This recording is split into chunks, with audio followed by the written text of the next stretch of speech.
What's up, you guys, and welcome back to this video series for those of you who are actively preparing to fulfill God's mission in your life by developing your character.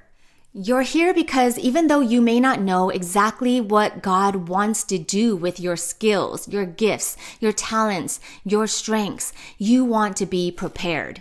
We're working our way through this book by John Maxwell, and today we are on chapter 4, which is on communication. I'm going to be sharing 2 tips for you to improve in your speaking skills and your listening skills. Now, it's important to acknowledge right off the bat what might be obvious, and that is that there are many forms of communication, both verbal and nonverbal, right? We think of books, lectures, sermons, music, Broadway shows, screenplays, movies. We think of art, painting, sculpture, sign language, braille. The kind of communication for the purpose of this video is verbal communication. How do you know when communication was successful? What is effective communication? What is the goal of communication? So think about your experience with effective communication. It might be a sermon that really hit you hard. It might be a concert that you attended that just moved you very powerfully.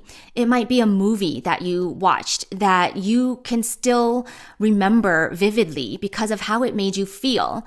It might be a conversation that you had with an important person who led you to make some changes in your life. In all of these examples, communication was more than just the exchange of information. There was a transformation that took place. In every instance of good, effective, successful communication, there is a transformation. There is a change that resulted in you or in the other party or in both of you. And that is the goal and the mark of successful communication, transformation. So now the question becomes, how do I speak and listen in a way that will lead to transformation? Now, the kind of transformation we're talking about, in case it's not obvious, is positive transformations. There are negative forms of transformation, but what we're concerned about here is leaving people wanting to feel better, be better, do better. We're not talking about breaking people down with our communication, right? Scripture says that the tongue is fire. We can praise God with it and we can curse God with it. It comes out of the same mouth. We are to use our words to build one another up. So that's the kind of transformation that we are talking about here. All right, the first tip for transformational communication is in your speaking. We want to speak to connect. Speak to connect with the other person or with a group of people. By connection, I mean on the heart level, like an emotional connection that leaves you feeling emotionally closer to the person after the conversation or the sermon or the concert or the performance. This is a change in your emotions and your feelings toward the person because you have been moved, you have been affected, you've been impacted and changed and transformed by the communication that just happened between the two of you. Why is connection so important? Because Teddy Roosevelt said it best. People don't care how much you know or what you know until they know how much you care. Write that one down. Now, communication experts have come up with 4 general types of communication that are going to help us to understand which type to use when speaking. Those 4 types are passive aggressive, and assertive. And I'm going to walk us through each one of those very briefly and zero in on assertive communication as being the healthiest and most effective way to achieve transformational communication. Ask yourself, which type of communication do I most relate to? Which one describes me? Do you use a passive form of communication? Passive communication is defined by being avoidant. They avoid conflict. They avoid confrontation. So they tend to be kind of quiet and they tend to just accept the opinions of the more dominant people in the group. Now, aggressive communication is the opposite of passive. Aggressive communication comes across as being louder, more dominant, somewhat controlling. These kinds of communicators aren't afraid to use you statements. Sentences that start with you. You should, you could, why don't you always, you never. More on you statements later. The third type of communication is a blend of passive and aggressive. Passive-aggressive communication tends to be quiet, but unlike a passive communicator, the passive-aggressive person does have an opinion, does have ideas, does have a perspective that wants to be shared, but holds back. And so the passive-aggressive communicator simmers.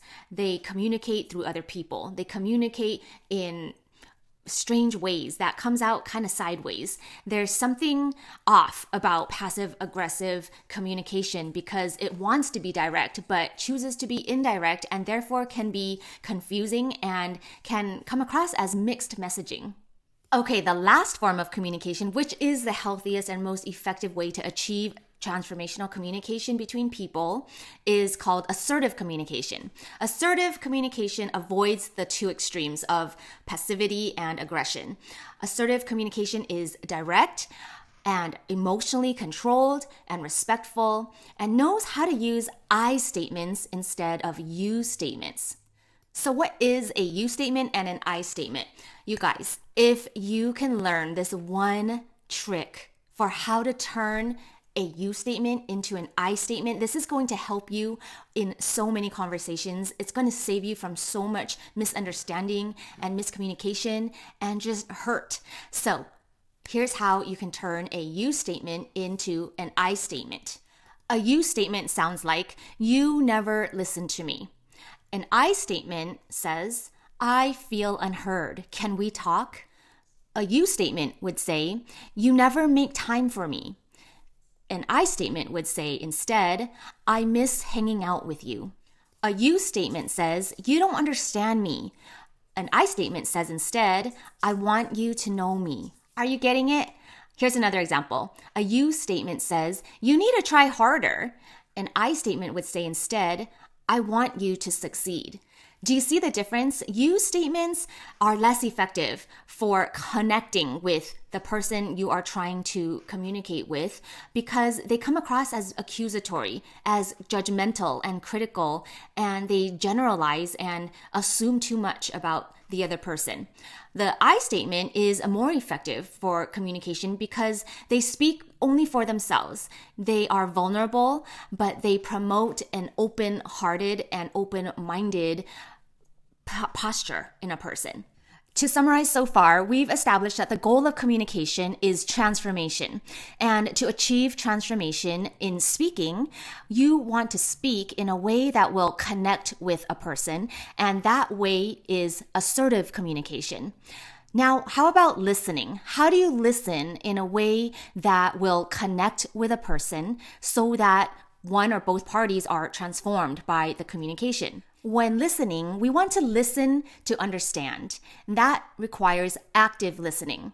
So listen actively to understand the other person, not just to reply. Here are 4 easy ways to become an active listener. Use nonverbal cues to invite connection. So nonverbal cues are eye contact, facial expressions, body language. So make eye contact, put away your devices, shut the computer down, put your phone in the pocket, turn your body toward the person to invite a conversation and to invite dialogue and to show them that there's nothing more important right now than for me to hear what you have to say. Second, use verbal cues to strengthen the connection and continue the conversation. That means use utterances as the other person is talking to you, such as, oh, yeah, wow. Those are cues that let the other person know that you're following along, that you're listening and you're interested and you're trying to understand what they're saying.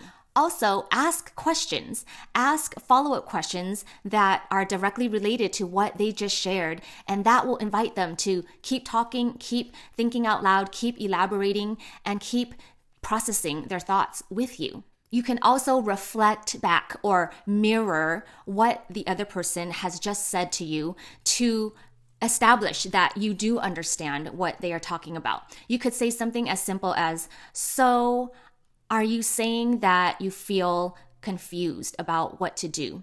or so it seems like you feel nervous about having to make this decision.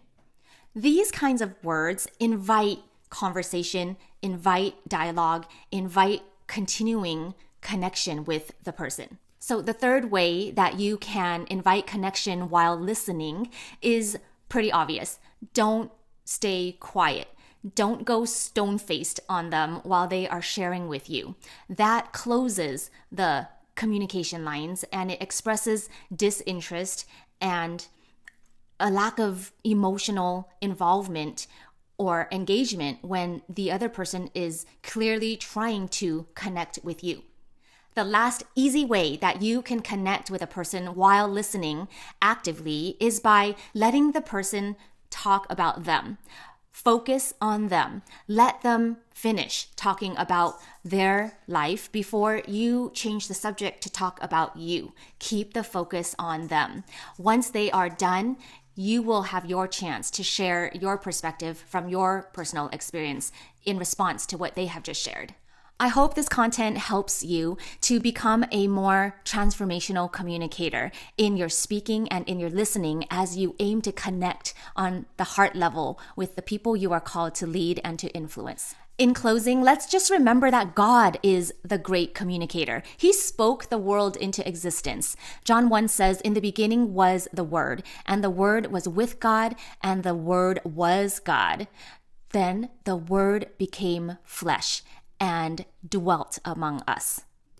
I love this quote by Billy Graham. He said, "Through the written word, we discover the living word, Jesus Christ." God, our Heavenly Father, a spirit who has no body like men, wanted to communicate clearly and directly to us, and He made himself known in the man Jesus Christ. I love that God wants to be known. He wants to communicate clearly and concretely with us, and that's why He left us the canon of the 66 books of the Bible. And so let's value communication, because communication is how we connect with each other, and that builds community, and that is God's plan for us as people. If you're enjoying this series, The Core Qualities of Christian Leaders, based on John Maxwell's book, then please subscribe to this channel. I am uploading videos as I teach these concepts to my Well-Led Life Leadership Mastermind group on Sunday nights, and I'd love to hear what you think of this. Forward this series to a friend who's in leadership or wants to be in leadership, but regardless of positions of leadership, all of us are called to lead ourselves first and foremost every day. And so I pray that this series will help you to do just that. Thank you for tuning in today, and I hope to see you in the next video.